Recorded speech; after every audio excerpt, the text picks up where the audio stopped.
back. I apologize that I was not going live on Facebook and YouTube like I normally do. I was traveling, and when that happens, I have not figured out how to stream live to all of these platforms at once from my phone. I usually, if I'm traveling or away from my computer and my setup in my office, I often just go live to Instagram instead of going live to all of the different platforms. So I apologize if you missed me the last few days while I was in California. But it was a good trip, and I'm back in Vegas. And so there was something that came up for me that I wanted to talk about. And it's something that comes up in relationships a lot, I think. And it's the interesting thing about relationships is, hey, Ava, the interesting thing about relationships is that they push you to do and to learn and to figure stuff out in a different way than you would alone. Someone told me, they said, you're really good on if you're really good on your own, once you become a really complete and whole person on your own, then you have to see and ask yourself, can I also be really good in a relationship? Am I ready to do that, not just on our own? And that's the key. I remember reading about how relationships push you to the next level, if that's what you really want to do and be. They push you to that next level of growth, I guess you could say. And when you have mastered that being alone and living alone and self-sufficiency, then the next step is to master being in a relationship, and not just being in a relationship, but how do we be in a good and healthy relationship with boundaries and without projecting onto our partner or throwing things onto our partner, and how do we take responsibility for things that are our stuff and not throw that on our partner. So, and that's kind of the beauty and the struggle in relationships. Hey, Mustafa. Hey, Raphael. So that's what I wanted to talk a little bit about today. Is there a tool we can use that helps us with that as well? That's something I'll teach you, something that's a very powerful tool. But these things are not always easy to talk about. This is what I've seen, is that oftentimes when we think that someone else is having the issue, it is also our issue. We may be right that someone else is having the issue, but we can't do anything about or control what's going on for someone else. We have to look at ourselves and try to see things clearly in ourselves first. There's a verse in the Bible that's a lot of people quote. It is, first remove the beam out of your own eye before trying to pick the little splinter out of the other person's eye, because you're not going to see clearly enough to take the splinter out of the other person's eye if you have like a massive, beam or tree trunk in your own eye. And so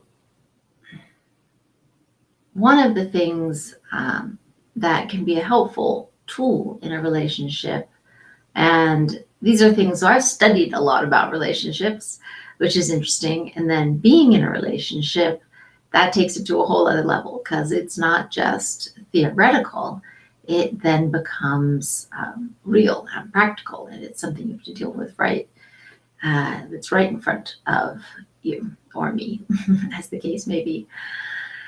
And one of those things has to do with judgment and blame or guilt, and putting judgment or blame on somebody else and not recognizing our own part in that and in what is going on.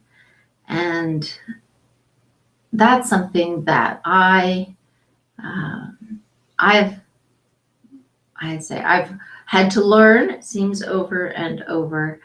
And I think that's something that is something that anyone who's in a relationship, really, we have to learn, and we have to work on mastering if a relationship is going to work in the long term. So there's a tool that I learned some years ago, and it's been coming up for me, and I could call it, it's a tool for happiness, for sure. It's one of those tools, but it is, I think, incredibly relevant, not just in relationships, but really in anything in life. But it seems to come up most when we're talking about relationships. And that might not be, love relationships. It could be friendships. It could be all kinds of different relationships. And the tool is called IPOV, which is the initials. And what you say is, if something comes up, right, and you're saying, wow, that person should have done this, or they should have done that, or they should have reacted this way. Anytime we're shoulding on somebody, right, you should have helped me with this, you should have done this, you should have waited, you should have, whatever that thing is that we're thinking that the other person should have done.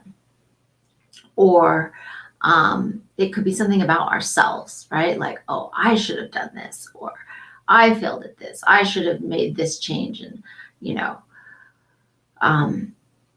there's the tool, IPOV says, it's a point of view, I have this point of view.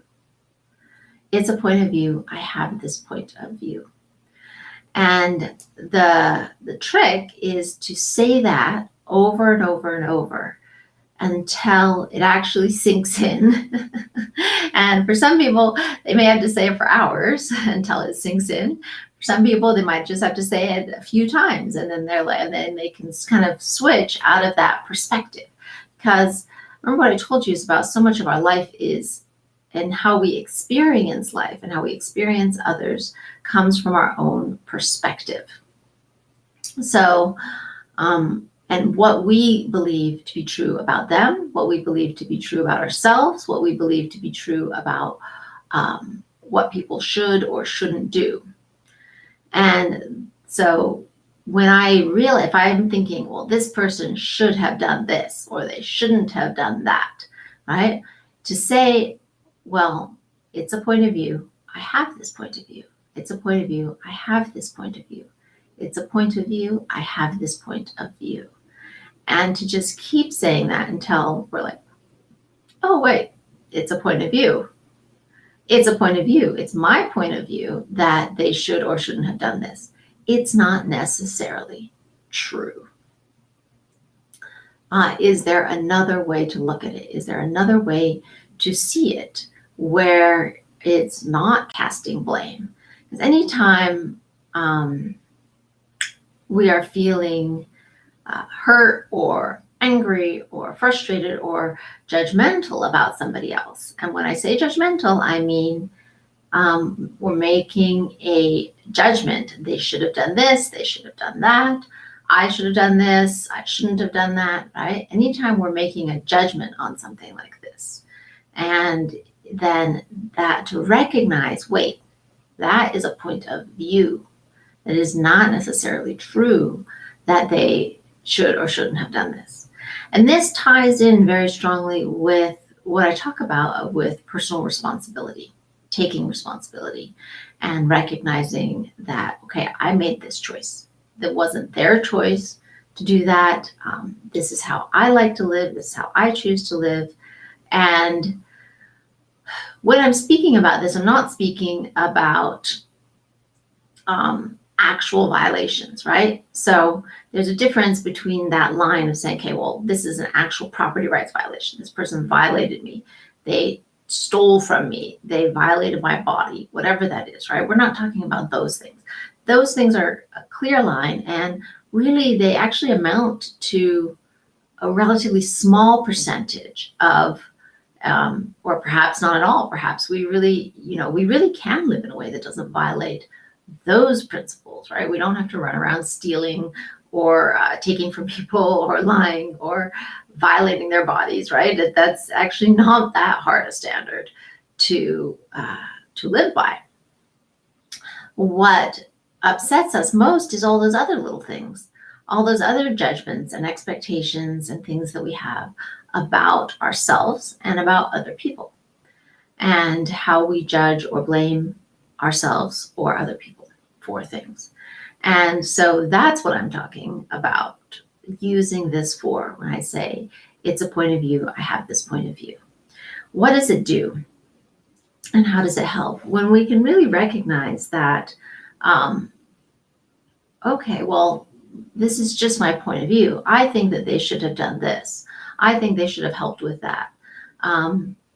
But that's my point of view. It's not necessarily true that they should have done this or that. I don't really know what was going on in their mind or their head, or what their needs were, or what their choices were, or their expectations were. And the same can be true when applying it to ourselves, recognizing, okay, well, I did this thing and oh my God, that's so terrible. And, well, maybe it's not. That's my point of view about whether or not this thing that I'm feeling upset about or guilty about, or shameful about, is in fact, there's perhaps nothing wrong with it whatsoever. And that's just a point of view that I was given or raised with or taught, or that I've somehow adopted. So this tool can be incredibly freeing, both for ourselves and for our loved ones, and help us in our relationships with people when we can recognize, okay, this is just my point of view, that this is how people should act or behave or process things. And it's not necessarily true. This is my choice in how I like to do it, and what I think is an optimal way, or in the standard that I have created, but that might be my standard. And so to push that standard on somebody else and expect them to follow that standard that I give to myself, is that actually fair? Is that right? In fact, when we start blaming someone else for something, we are, how would you put it? My friend Shauna has a good way. She's like, it's like putting your hooks into somebody and staying attached to that thing. And what you're really doing is breaching somebody else's boundaries. And what does she say? She says, you're getting in their business, which is not your business. So, how do we do this? And at the same point, actually live in relating to each other, especially in a relationship. It's a very different thing. Hey, Mimi. In a relationship, it's easier if that person is somebody that is maybe a little more distant from you, where you're like, okay, maybe your parents, right? Or your siblings or your friends, where you can be like, hey, hold on, this is my point of view. It's not theirs. I don't need to put this on them. But then, hey, Marella. But then to step back and say, but it can be much harder when it's somebody that we are in a close relationship with, because then we feel like that their actions do affect us much more deeply. And it's maybe a different standard that we are looking at and dealing with, because we are more intimately connected. So then how do we deal with that? Do we have tools to deal with that? Do we have tools to have these kinds of conversations? And what is it that we are going to agree to do or not do, or to put on the other person, or blame the other person for, or not blame the other person for? And is there a way? And I'm wondering this. I think that there is, because I have heard of it happening in good and healthy relationships, which of course I think probably are far the exception than the norm. Hey, Luxar, good to see you. But I believe that it is something that we can create, if that really is our vision and goal to create. Good evening, good to see you too. That we can create a relationship that is free of those things. I think it takes work, though, for sure. But that's part of the beautiful work, right? The beautiful work of how do we create a relationship that is free from blame and shame and guilt, and guilting each other, and putting our own expectations on somebody else. And that might not be their truth. That might not be how they choose to live. That's not perhaps within their choices. We're putting our own choices and dumping it on them. And so how do we pull back and recognize when we're doing that? Because that's kind of the quickest way to destroy relationships, when we are putting blame on somebody else instead of recognizing, wait, this might be my standard for how to behave, where it may have nothing to do with what they think or need, or their expectations are, right? So this tool, oh, look, somebody from Twitch said hi. That nerd Chris, big fan. Hi, Chris. So that concept is to say, what do we do in that situation? What do we do when we feel this sense of resentment or frustration, or we want to blame somebody or put guilt on somebody, or and of course, like in our own minds and hearts, we're thinking, I'm right. They shouldn't have done this, right? So anytime we use the word should in our mind, they should have helped me with that. They should have done this, right? Recognizing that, wait, there is no should there. Each of us has full responsibility for our own actions. If we fully own ourselves, then we can't say this person should have helped us. We're like, okay, it's that person's choice. They have ownership of their body and their actions and what they choose to do.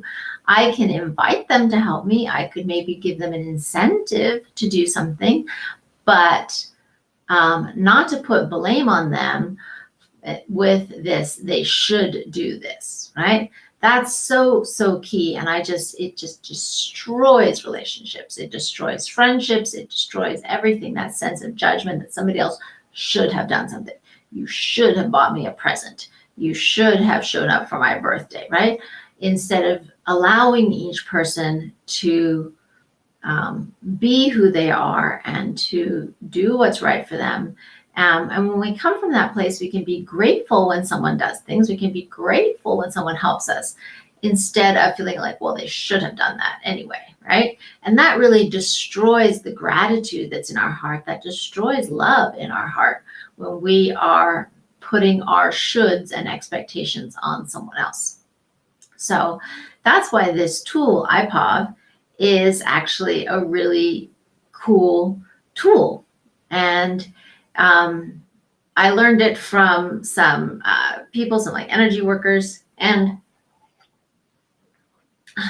I love it, because what you say is, when something is coming up and you're feeling that kind of, right, that feeling, ooh, they should have done this. To say it to yourself, and to say it to yourself over and over and over, and say, it's a point of view, I have this point of view. It's a point of view, I have this point of view. So IPOV stands for it's a point of view. And just repeating that to ourselves over and over and over until it finally sinks in emotionally. And like I said, it could be 2 or 3 times, or it could be 10, 20 times, it could be 100 times. You might have to say it for 3 days, okay? But when you finally sinks in, it can just cause that shift, which can release that resentment and that anger and that judgment on the other person of should, right? They should have done this.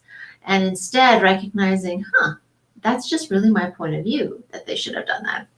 Maybe that's not actually true. So, and that is such a freedom, that is such a release, right? Because when we're carrying around this feeling of someone should have done something and they did me wrong, right? Even in a very subtle way, it is affecting our own emotional stability. It's affecting our own like happiness, right? Because if we're carrying resentment in our heart or blame in our heart towards someone, then are we happy? Are we feeling good? Are we feeling free? Are we feeling joyful? No, we're feeling the opposite of all of that. So really it's affecting us in a negative way. And then by dumping it on them, it's going to make them feel resentful and upset and like they're being blamed for something that's not their fault. And that's going to destroy how they relate to us and see us. So it just destroys the relationship. And it's one of the fastest ways to destroy relationships is to have this sense of judgment. Hey, Mateus. Where we're saying, okay, you should have done this. Okay. We're not talking about violating the few primary core principles, right? Which is a violation of property rights. We're not talking about that because most of the time, those are not the issue. Most of the time, we're not going around stealing from people or beating them up or doing stuff like that, right? In our relationships with our friends and the people we love, this type of resentment and this type of things that destroy it doesn't have anything to do with those core principles, violating those core principles. It really has to do with our expectations of ourselves and our expectations of other people. And oftentimes if we have an expectation of ourselves, then we can throw that on the other person and project that and say that they should be doing that when maybe they shouldn't. And there is no should. And they have their own choice and that free choice to do what needs to be done. And if we want help or we feel like we need help, then to come together and to ask for it and to create a way to work to a resolution of how we want to be in that relationship and how we want to interrelate to each other, and to ask, is there a way to do this without blame and without judgment on the other person? Because when we do that, when we blame or judge the other person for our own standard of how we think things should be, then that just destroys our relationships. And it's one of the fastest ways to kill that love and that peace and acceptance, right? Because what is love? Love is acceptance. Love is honor. Love is gratitude.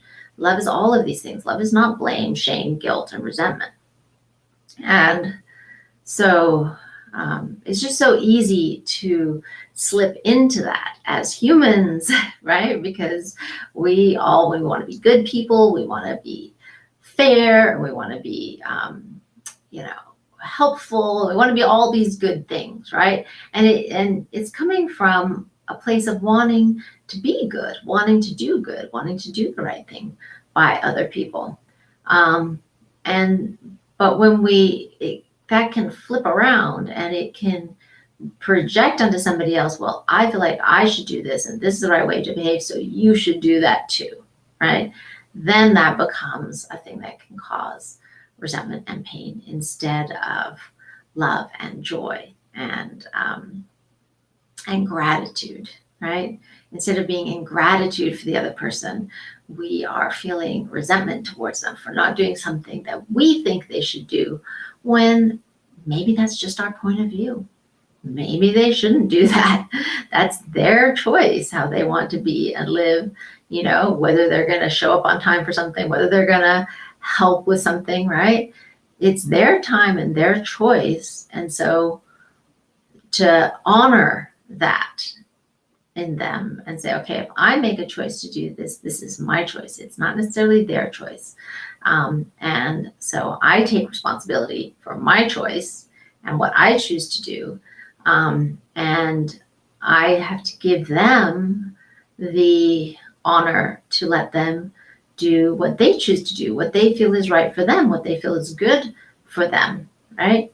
Now, in a relationship, when you're tying your life together more closely, and those actions affect each other, then there has to be a way to communicate these things and to ask for help, but without coming from a place of judgment and blame, right? And what's worse, to not ask for help and then blame, right? Because that's just going to destroy. It's just going to destroy the relationship, no matter what kind of relationship it is. So anyway, that's just a little tool that hopefully is helpful and that you can use just walking around through your day. IPOV, okay? It's a point of view. I have this point of view. It's a point of view. I have this point of view.